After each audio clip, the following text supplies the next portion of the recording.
Hello everyone, welcome to CBSE Simplified. Today we will continue learning Chapter 1, Locating Places on Earth. Imagine you are visiting a new city for the first time. You get down at the railway station and want to go to a bank, but you don't know the way. What will you do? Will you ask someone or open Google Maps? Well, that's what we are going to learn today. Look at the city map given on page 8 of your book. A map is a drawing or representation of an area seen from above. It can show a village, a city, a state, a country, or even the whole world. When you see a map, imagine you are looking at the earth from the sky. Now, look at this map of a city. Can you identify where are the hospitals?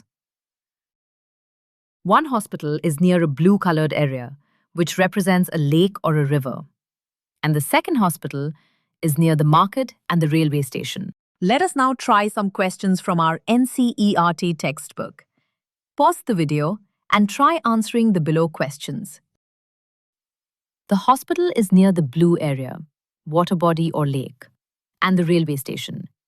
The blue-colored area on the map represents the water bodies such as lake, rivers, seas, or oceans, etc.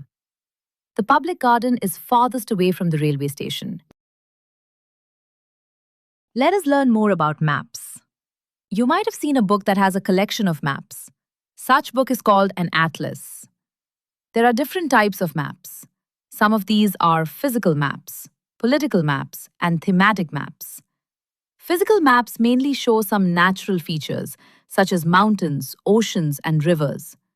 Political maps show details of countries or states, boundaries, cities, etc.